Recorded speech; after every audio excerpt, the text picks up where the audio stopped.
Bueno, como dije, ¿verdad? Esta es la tercera carta o epístola de Juan. Es el documento o la carta más corta de todo el Nuevo Testamento, por lo menos en el lenguaje original. Yo quiero hacer con esta carta lo mismo que hice con la anterior. Yo quiero dividirla en tres para ser consistente y guardar una cierta armonía. La salutación, el mensaje y la conclusión o despedida. Esta carta es una carta muy personal. Es personal de dos maneras diferentes, si pudiéramos decir. Por un lado, fue dirigida a una persona en particular, identificada por su nombre. En segundo lugar, en esta carta, Juan menciona dos otros nombres en adición al destinatario, de quienes él tiene algo que decir en particular. De manera que esta es una carta muy especial. Pero esta es una carta similar a la anterior y similar a la primera carta, donde el amor por la verdad y el amor por el hermano aparecen entrelazados inseparablemente. Yo creo que eso es algo muy típico de Juan. Juan nunca divorcia esos dos conceptos y ciertamente Dios tampoco lo hace. La palabra que más frecuentemente aparece en esta carta es la palabra verdad. Aparece unas 6 veces, de manera que si usted quiere, esta es nuestra palabra eje o central o clave. Pero yo quisiera usar el mensaje para responder una sola pregunta: ¿de qué forma sale a relucir en esta carta, de manera particular, esa relación entre el amor por la verdad y el amor por el hermano? Es algo típico de las 3 cartas, pero en esta en particular, ¿de qué forma nosotros podemos ver que eso es una gran realidad aquí? Y con eso entonces yo quisiera comenzar con la primera parte de esta carta, lo que es el saludo. Como ya leímos, ¿verdad? Esto fue dirigido, o no lo hemos leído todavía, ¿verdad que no? No, me estaba recordando del servicio anterior. Vamos a leerla, versículo 1. El anciano, el amado Gayo, a quien yo amo en verdad. Amado, ruego que sea prosperado en todo, así como prospera tu alma, y que tengas buena salud. Pues me alegré mucho cuando algunos hermanos vinieron y dieron testimonio de tu verdad. Esto es, de cómo andas en la verdad. No tengo mayor gozo que oír que mis hijos andan en la verdad. Amado, estás obrando fielmente en lo que hace por los hermanos, y sobre todo cuando se trata de extraños, pues ellos dan testimonio de tu amor ante la iglesia. Harás bien en ayudarles a proseguir su viaje de una manera digna de Dios, pues ellos salieron por amor al nombre, no aceptando nada de los gentiles. Por tanto, debemos acoger a tales hermanos para que seamos colaboradores en pro de la verdad. Escribí algo a la iglesia, pero Diótrefes, a quien le gusta ser el primero entre ellos, no acepta lo que decimos. Por esta razón, si voy, llamaré la atención a las obras que hace, acusándonos injustamente con palabras maliciosas, y no satisfecho con esto, él mismo no recibe a los hermanos, se lo prohíbe a los que quieren hacerlo y los expulsa de la iglesia. Amado, no imites lo malo sino lo bueno. El que hace lo bueno es de Dios, el que hace lo malo no ha visto a Dios. Demetrio tiene buen testimonio de parte de todos y de parte de la verdad misma. También nosotros damos testimonio, y tú sabes que nuestro testimonio es verdadero. Tenía muchas cosas que escribirte, pero no quiero escribírtelas con pluma y tinta, pues espero verte en breve y hablaremos cara a cara. La paz sea contigo, los amigos te saludan. Saluda a los amigos, a cada uno por nombre. El destinatario entonces de esta carta, no hay duda de que es Gayo, a quien Juan identifica como amado. Pero el autor de la carta es Juan mismo, quien se identifica como el anciano, igual que él hace con la carta anterior. Esta persona de nombre Gayo es difícil de identificar o de saber quién fue exactamente. El nombre aparece en 4 otras ocasiones en el Nuevo Testamento. Aparece en Hechos 19:29, en Hechos 24, en 1 Corintios 1:14, en Romanos 16:23. Y en cada uno de esos casos, esa persona de nombre Gayo, que no es la misma persona todo el tiempo, aparece en relación con los viajes de Pablo. Pero nosotros no podemos saber si uno de esos Gayos de Pablo es el mismo Gayo de Juan. Y sobre todo porque aparentemente este era el nombre más común en todo el Imperio Romano. De hecho, una de las autoridades en esta carta, de nombre Plummer, escribiendo a principios de los años de 1900, dice que este era el nombre más común en todo el imperio romano. Pero independientemente de cuál fuera, este es un individuo que Juan identifica como el amado, agapetos. Es alguien a quien Juan aprecia y él se refiere a esta persona en el versículo 1 como el amado, en el versículo 2, en el versículo 5, lo cual nos deja ver que ciertamente Juan guardaba una estrecha relación y un gran aprecio por él. Ahora nota que cuando Juan dice o cuando Juan se refiere a Gayo como el amado, nota cómo él lo dice, el amado en la verdad. El texto que yo leí dice simplemente el amado en verdad, pero el original dice el amado en la verdad. Y esa es la relación que yo quiero que veamos en estas 3 cartas de Juan, y en particular en esta, y es que el amor por la verdad siempre resulta en un verdadero amor por el hermano de una forma entrelazada, y Juan destaca eso continuamente. Y lo que ocurre es que cuando la verdad de Cristo viene a nosotros, esa verdad hace un trabajo en nosotros que cambia nuestro corazón de piedra a corazón de carne, y ese nuevo corazón comienza a amar de una manera distinta, de una manera incondicional, de una manera ágape. Hasta ese entonces nosotros amábamos o hemos amado, quizás todavía lo estamos haciendo, de una manera conveniente, de una manera cómoda, de una manera interesada. Te amo hasta que me hagas sentir mal y entonces ya no te amo igual o te dejo de amar. Y sin embargo, cuando tú revisas la vida de Jesús, ¿cuántas veces sus discípulos no le hicieron sentir mal? Y sin embargo, Cristo les amó hasta el fin. Es esa clase de amor que está supuesto a brotar, a surgir en nosotros como fruto de la verdad que ha sido sembrada en el corazón nuestro, en nuestro interior.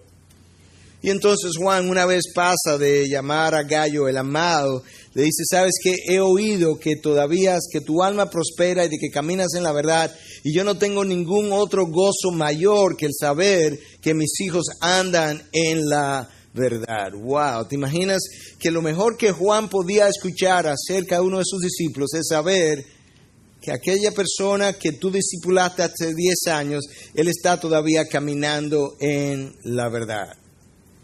Y decíamos el domingo anterior que caminar en la verdad es vivir controlado por la verdad, no controlado por mis emociones, no controlado por mis sentimientos, no controlada por mi agenda, pero controlado por la verdad de Dios.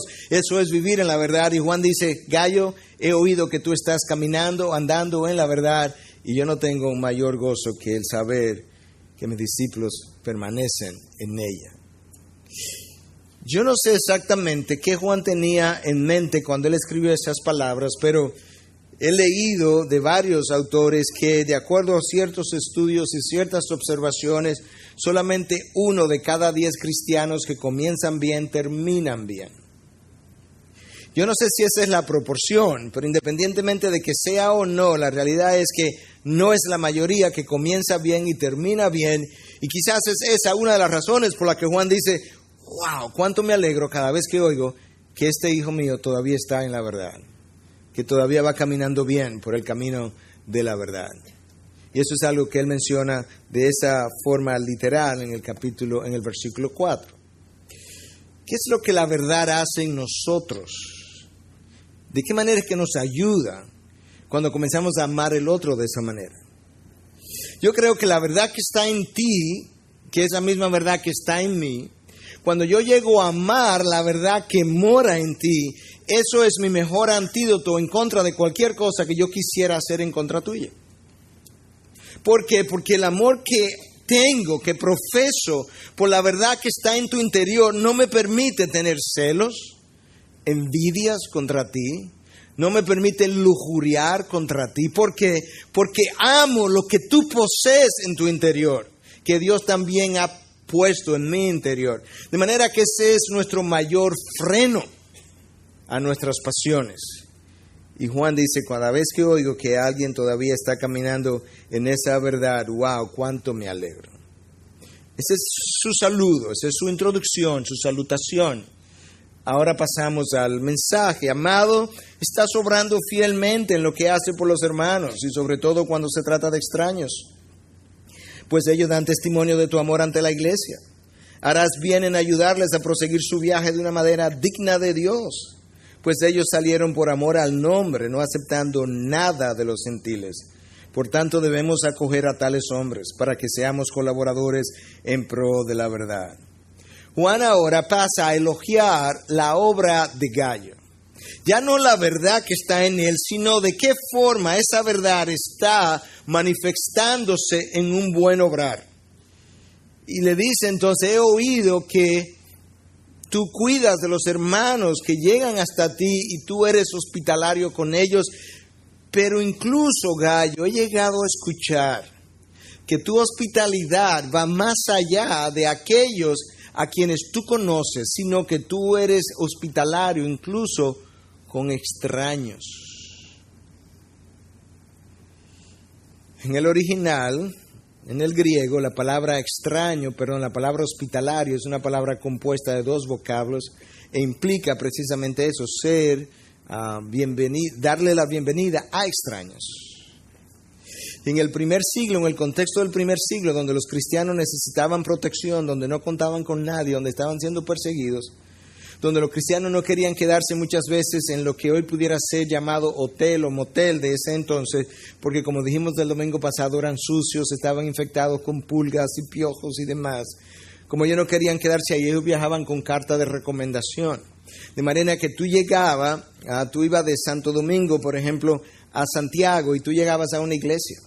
Y tú llegabas a una iglesia con una carta y buscaba al pastor o a los ancianos, le decía, yo soy fulano de tal y traigo una carta de recomendación de parte de mi pastor, y esa iglesia tenía la responsabilidad de buscarte hospedaje entre ellos. Como una manera de protegerse, ellos llegaron a desarrollar ciertas reglas y costumbres por las cuales todo el mundo debía someterse. Y el Didache, que es un documento apostólico del final del primer siglo, que muchos creen que fue escrito por los apóstoles. El Didache habla de que cuando tú viajes, si tú tienes a una persona que se quiere quedar en tu casa un día, está bien, 2 días, está bien. Si él se quiere quedar un tercer día, es un falso profeta. Ellos tenían sus normas de cómo identificar a la gente. Si cuando él llega a tu casa, tú debes ayudarlo, pero si cuando él va a salir te pide dinero para el camino, ese es un falso profeta.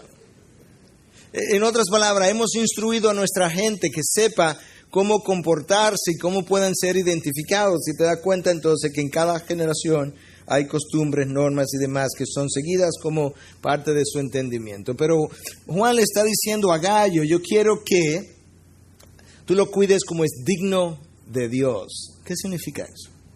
¿Qué significa cuidar a una persona que tú le está dando hospedaje en tu casa de una manera digna de Dios? Tú tienes que cuidar de ellos humildemente. Tú tienes que protegerlos, sobre todo en el contexto de este primer siglo. Tú tienes que darle alimentos mientras están contigo. Y cuando se vaya, no lo dejes ir con las manos vacías, dale algo de alimento. En el contexto judío era inconcebible que tú pudieras hospedar a alguien y luego dejarlos ir sin haberle puesto en su equipaje una porción de pan. Para ello el pan era imprescindible. Entonces Gayo aparentemente estaba ayudando a estos hermanos a seguir hacia adelante, a seguir por el camino. Cuando tú lees estas 2 cartas, la segunda y la tercera, te das cuenta que hay 2 grupos de misioneros. Hay un grupo de misioneros que están caminando, enseñando que Cristo no se había encarnado. Y Juan le dice en la segunda carta, a eso no lo reciban. Es más, ni lo salude, que si lo saluda participa en sus malas obras. ¿Recuerdan eso? Pero ahora hay un grupo de misioneros que es totalmente distinto. Estos han salido por amor al nombre, no tienen ningún interés personal. Y esta gente no cuenta con los gentiles, no recibe ayuda de los gentiles. De hecho, rehúsan recibir ayuda de los gentiles. Tú que eres cristiano y que debes amar a tu hermano, tú le ayudas. Y estoy oyendo, Gayo, que tú haces eso, que estás obrando fielmente para con ellos y le ayudas a seguir por el camino. Y Juan entonces le ayuda a Gayo y a nosotros ahora a entender por qué esta gente que estaba haciendo eso era especial. En su misión dice que ellos han salido con una sola motivación, amor al nombre, no otra. Wow. Yo creo que la iglesia de hoy necesita un poco más de esa pasión. Déjame mencionarte varias ocasiones en el Nuevo Testamento donde ese amor al nombre sale a relucir y lo que la gente estuvo dispuesta a hacer simplemente por eso. En el libro de los Hechos, capítulo 5, te encuentras que Juan y Pedro están predicando el Evangelio, lo toman, lo meten en la cárcel, lo azotan, y déjame leerte el texto. Ellos aceptaron su consejo y después de llamar a los apóstoles, Juan y Pedro, los azotaron y les ordenaron que no hablaran en el nombre de Jesús y los soltaron. Ellos, pues, salieron de la presencia del concilio regocijándose de que hubieran sido tenidos por dignos de padecer afrenta por su nombre. ¿Qué? Juan y Pedro lo acaban de meter en la cárcel. Lo azotan.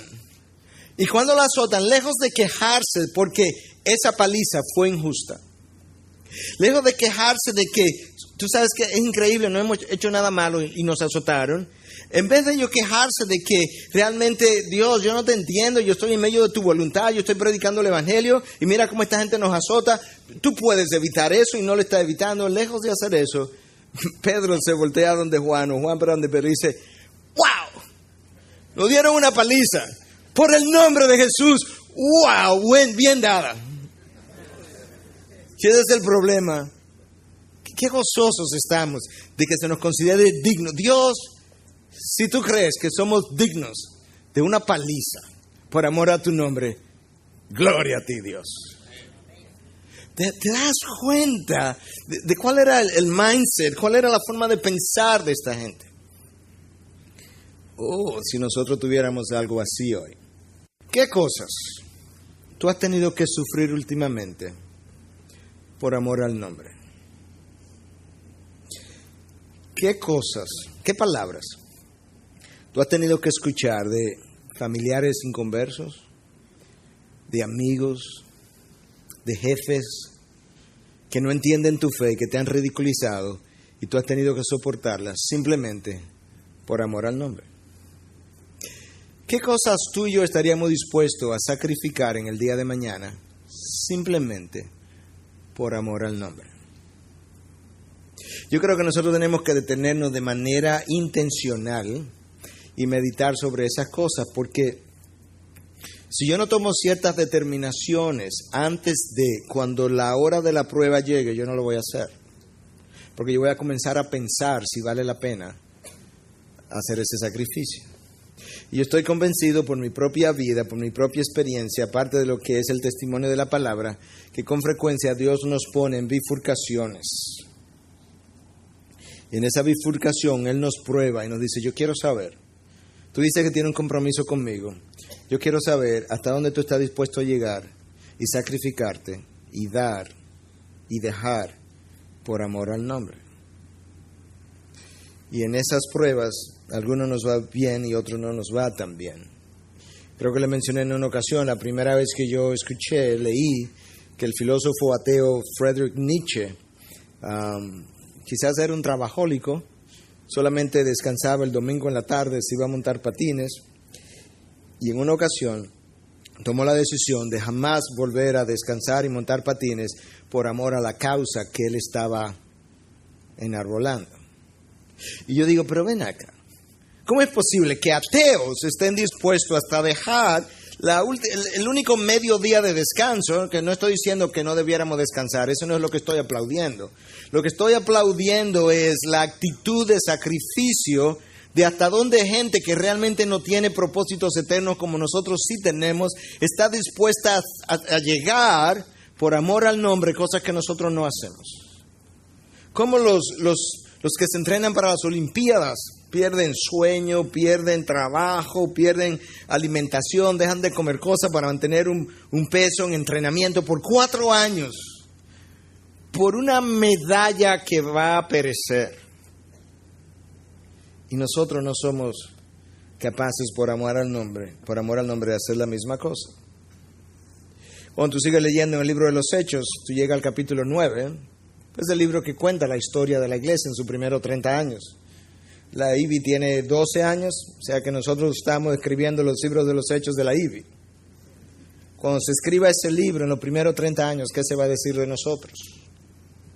Tú sigues el libro de los Hechos, capítulo 9, Te encuentras con que a Pablo lo han llamado a la obra de Cristo, a la causa. Pablo queda ciego ese día.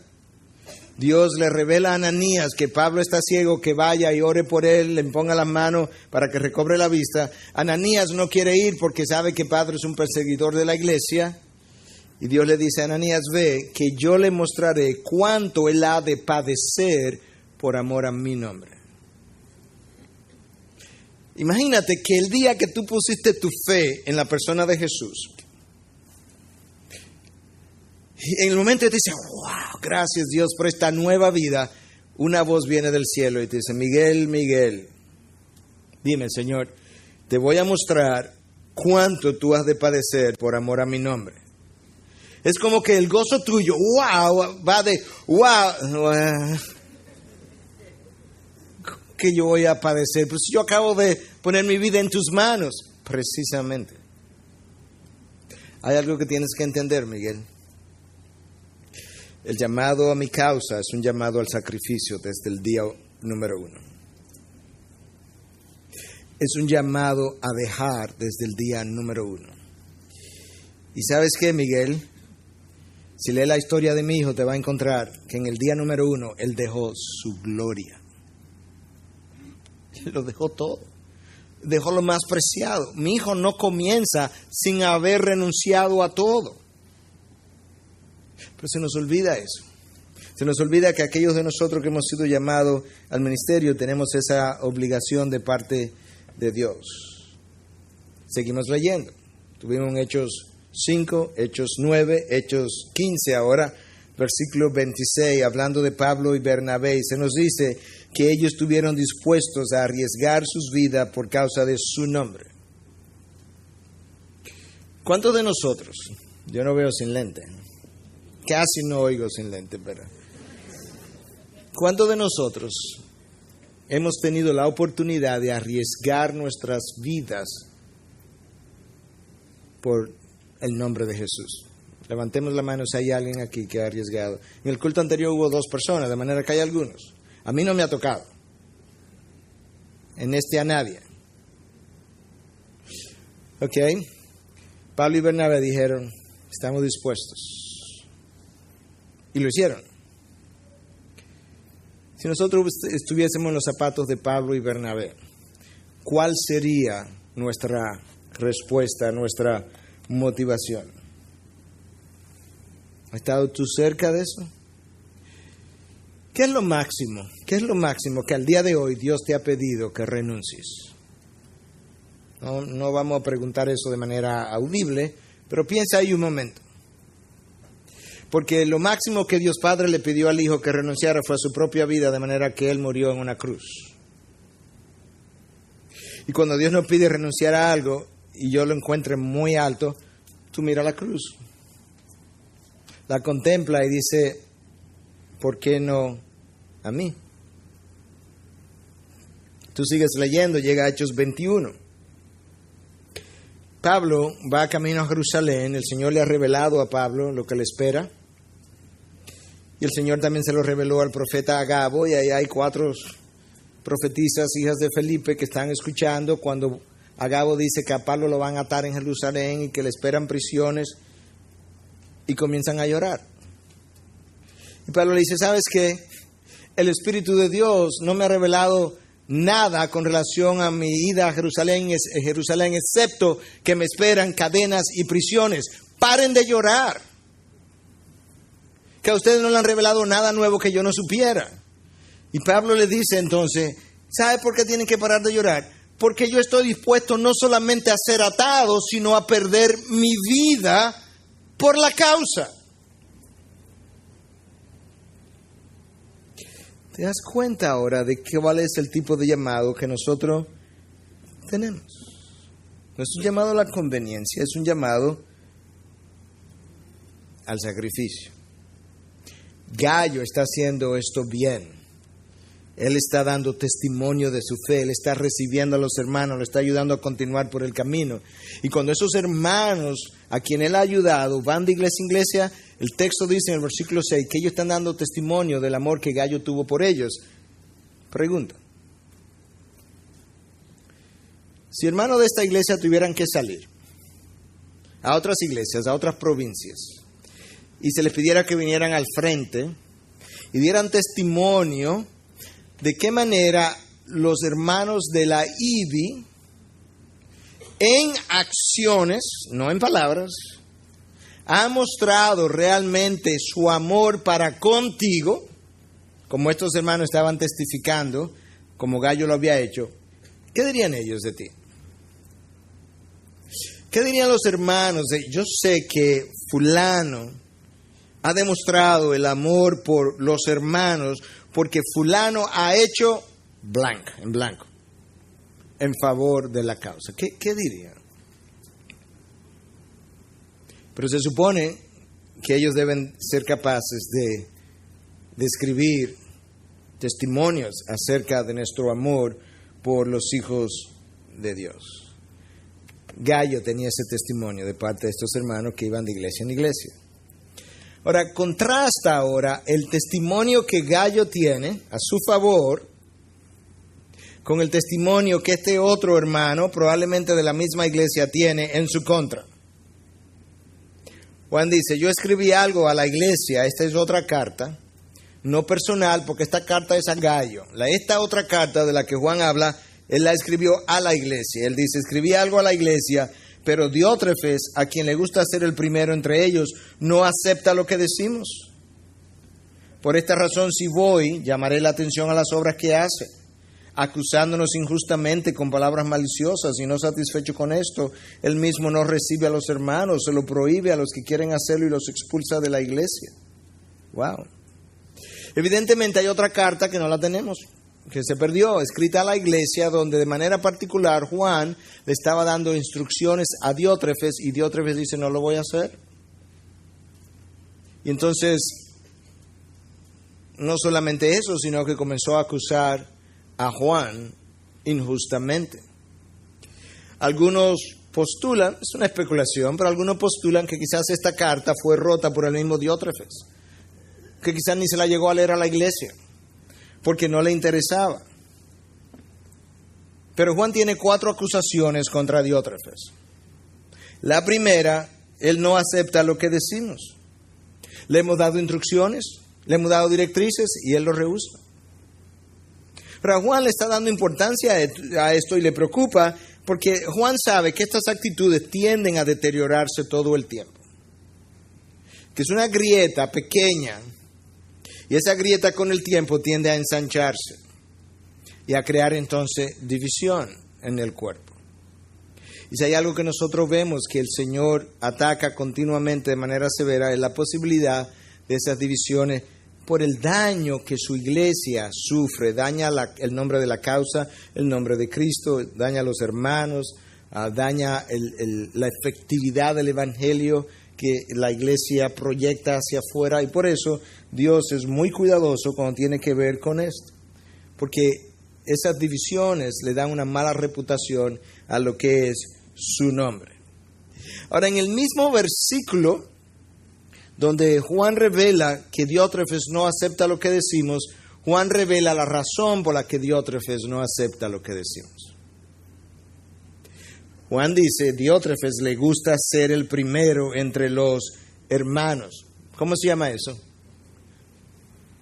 Orgullo. Esa es la razón. O sea, Diótrefes no acepta lo que decimos porque su orgullo se resiste. Diótrefes no ha aprendido la lección. Diótrefes no ha entendido de qué es que se trata una vez tú firmas dentro de este ejército celestial. Cristo lo reveló, pero yo creo que muchos de nosotros lo hemos olvidado, o lo leemos, o no nos interesa recordarlo, o tenemos un poquito de amnesia espiritual.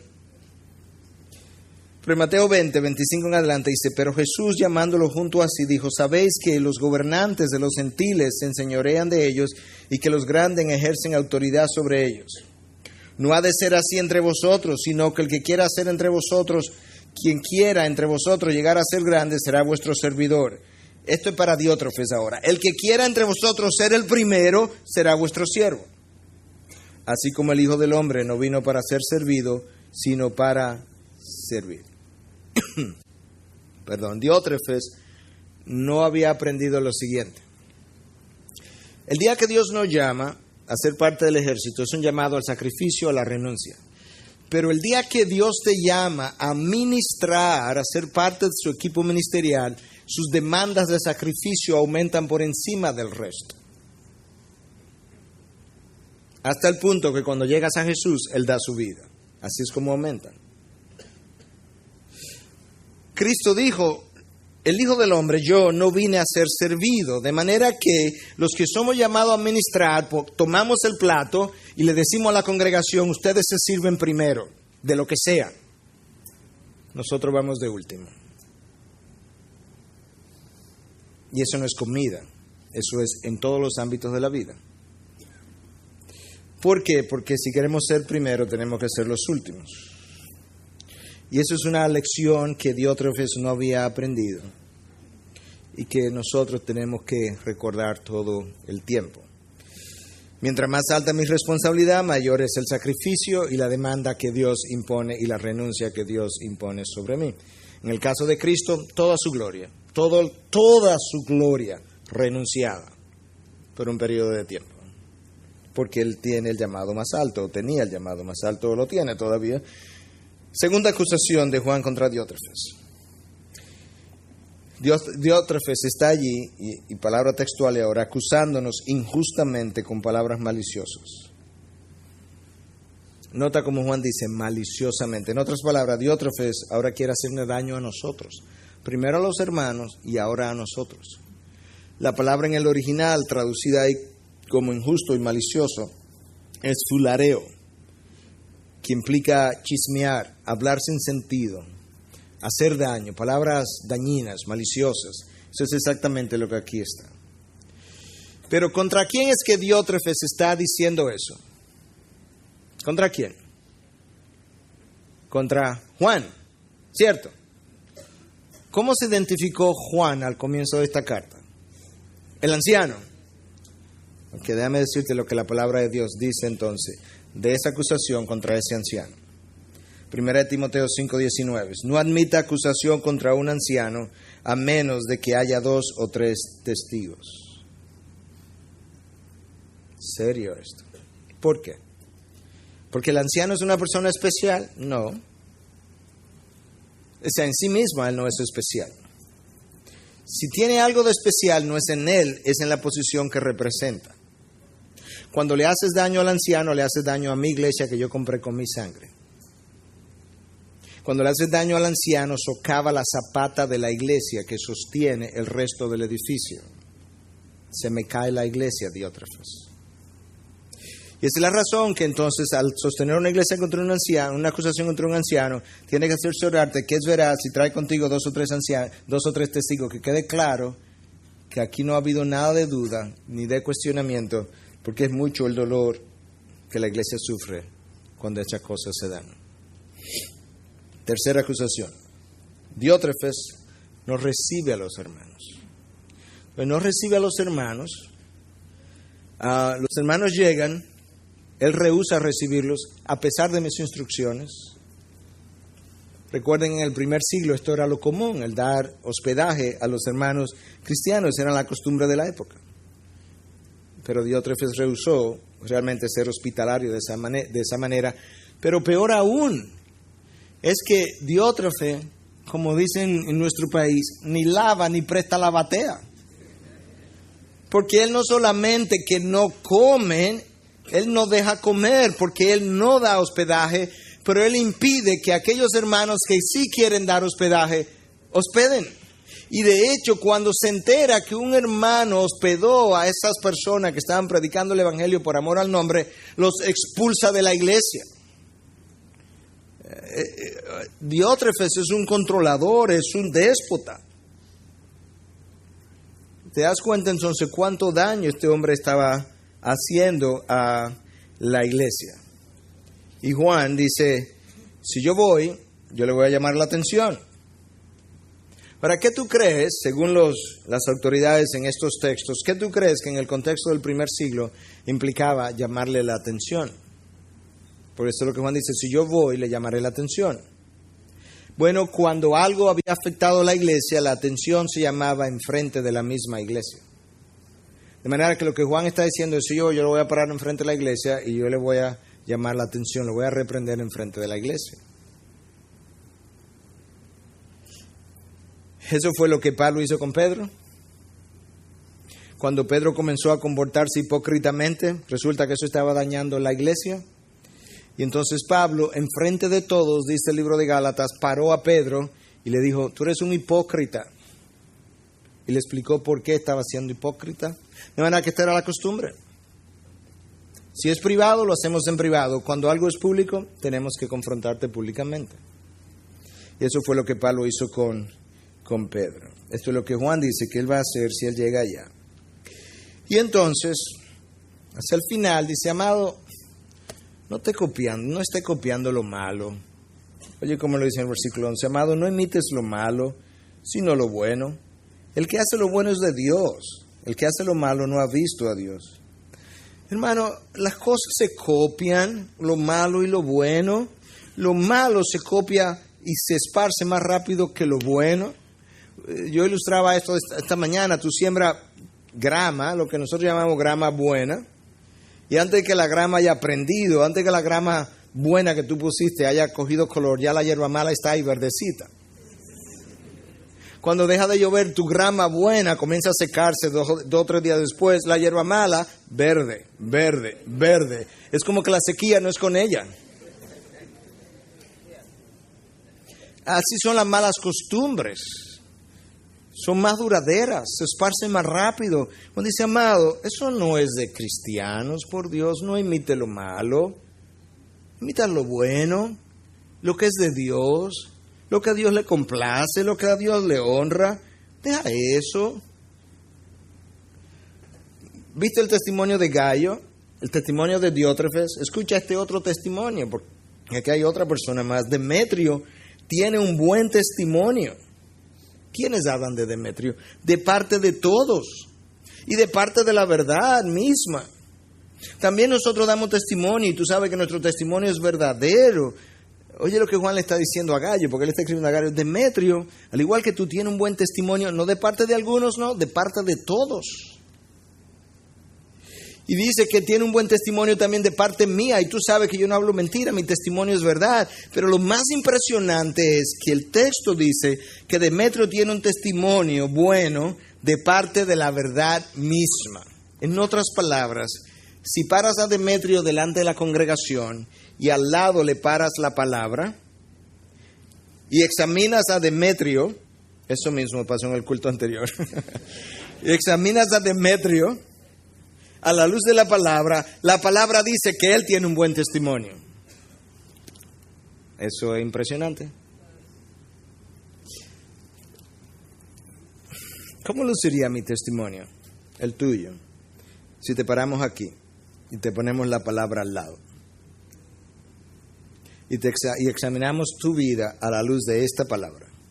¿Podrías tú tener un buen testimonio de parte de la palabra misma, de la verdad misma? Habla con Dios, pero eso es lo que queremos.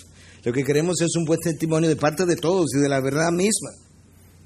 Este Demetrio lo había cosechado. Y eso es lo que Juan está aplaudiendo. La conclusión, entonces, al final, tenía muchas cosas que escribirte, pero no quiero escribírtelas con pluma y tinta, pues espero verte en breve y hablaremos cara a cara. La paz sea contigo, los amigos te saludan, saluda a los amigos, a cada uno por nombre. Esta carta termina casi igual que la anterior, la segunda carta. Dice, yo tengo muchas cosas más que escribirte, pero no son cosas que realmente deben ser escritas. Prefiero ir y hablártelas. Prefiero ir y conversarla cara a cara. La expresión, como dijimos el domingo anterior, era boca a boca, como la expresión cuando dice que Dios hablaba con Moisés cara a cara, realmente en el original dice boca a boca, esa era su expresión. Son cosas pesadas de envergadura de las cuales no me gusta estar escribiendo, prefiero hablarlas. Entonces dice, te saludan los amigos y salúdame tú también a los amigos. A cada uno por su nombre. En otras palabras, Gallo, no vaya a la iglesia, le dice, Juan le mandó saludo. Ve a una iglesia más pequeña, obviamente. Ve a los hermanos por nombre. María, mira, Juan te mandó saludo. José, que dice Juan que te salude personalmente. Pedro, Juan te mandó saludo en la carta que me escribió. Salúdalo a cada uno por su nombre. ¿Te das cuenta lo personal que estas relaciones eran en el contexto del primer siglo? ¿Te das cuenta de cuánto Juan no solamente amaba la verdad, pero amaba a los discípulos de la verdad? Y esas dos cosas él nunca las divorció. Amar la verdad era amar al hermano. Hasta el punto que en su primera carta él dice, no me digas que tú hablas al hermano, que tú amas a Dios si tú no amas a tu hermano. Y para amar a Dios tú tienes que amar su verdad.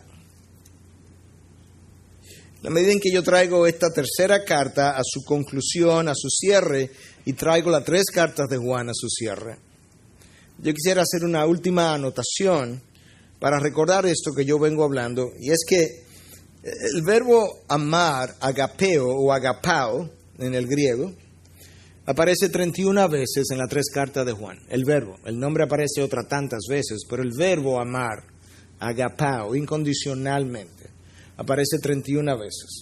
¿En qué contexto? Bueno, 14 de esas 31 veces aparecen en el contexto de el amor por la verdad y el amor hacia los hermanos. Y en contraste de aquellos que aman la verdad, si tú no amas la verdad, tú estás en tinieblas. Si tú no amas al hermano, tú no amas a Dios. En esos contrastes aparece esta relación. 7 veces aparece el verbo amar en el contexto del llamado que Dios nos ha hecho de amarnos unos a otros, y se nos exhorta al amor mutuo. Ahí hay 21 veces, 14 más 7, de manera que 21 veces de 31 veces el amor por el hermano de alguna manera sale a relucir en conexión con mi nuevo llamado, mi nuevo nacimiento, mi condición de ser cristiano. 6 veces el verbo aparece en conexión con el amor que Dios tiene por nosotros. 2 veces aparece el amor que Juan tenía por Gayo y por la señora elegida en la carta 2, en la segunda carta. Y en otras 2 ocasiones se nos insta a no amar el mundo. ¿Te das cuenta del énfasis de Juan en cuanto a lo que es amar y qué amar? Intrínsecamente dejándonos ver que el amor por la verdad de Dios que mora en nosotros produce automáticamente amor por el hermano. ¿Cuánto de ese amor tú crees que tiene tu corazón?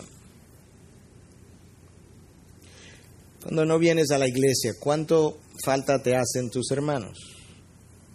Cuando no ves a alguien, ¿cuánto te preocupa en el buen sentido de que no le has visto por unos días? Cuando te enteras que alguien está enfermo de la iglesia, escucha esa noticia como, bueno, otro más. O tú tienes una cierta preocupación sana por su condición. Porque nosotros tenemos que pedirle a Dios entonces que haga otro trabajo en nuestros corazones que quizás no se ha hecho todavía, porque la característica cardinal, de acuerdo a estas 3 cartas de Juan, del cristiano, son 2, pero son 2 en una. Es amor por la verdad y amor por el hermano. Lo que distingue al cristiano es amor por su verdad y amor por su hermano, que resulta en la habilidad de querer hacer cualquier cosa por amor al nombre. Cualquier sacrificio, hasta donde yo tenga que llegar, yo lo voy a hacer. Sin ninguna otra motivación que no sea la causa de Cristo. Necesitamos una disposición, una mayor disposición a dar más, a sacrificarnos más, a pedirle al otro menos. Necesitamos una disposición a ir más lejos, a ir la extra milla. Cada vez que tú lees la palabra de Dios, te están pidiendo que dé. Si alguien te pide que vaya una milla, ve 2. Si alguien te da una galleta en una mejilla, ponle la otra. Si alguien te pide una túnica y tú tienes otra, dale la otra también. Cada vez que tú miras y lees la palabra de Dios, a ti se te está pidiendo. No tiene nada que ver con el otro. A ti se está pidiendo que dé más, que sacrifique más, que renuncie más. Igual para mí. Eso no cambia. Y sobre todo aquellos que hemos sido llamados al ministerio. El liderazgo nuestro ha huido desde el día 1. El ministerio tiene un precio. El precio hay que pagarlo todo el tiempo y el precio aumenta cada año. El ministerio tiene un precio, el precio hay que pagarlo todo el tiempo y aumenta cada año. Eso es una gran realidad hasta que entremos en gloria. Y ese es el ejemplo que Cristo nos dejó. Él pagó un precio, lo pagó todo el tiempo, el precio aumentó por cada año de su ministerio hasta que llegó el día en que pagó el último precio y terminó con su vida. Esa es la naturaleza del ministerio. Tenemos que conocer la naturaleza del ministerio quizás antes de ingresar a él, para saber entonces hasta dónde vamos a dar. Integridad y Sabiduría es una producción que llega hasta ustedes gracias a los aportes de individuos y empresas comprometidos con la defensa de la fe. Para más información, preguntas y comentarios, visite nuestra página de internet www.integridadysabiduría.org. En esta página encontrará información sobre la producción de este y otros recursos que ponemos a su disposición, como también las formas en las que usted puede contribuir con la producción de programas como estos. Les invitamos nuevamente a visitar nuestra página de internet www.integridadysabiduría.org. Será hasta la próxima, cuando nos reencontremos con Integridad y Sabiduría.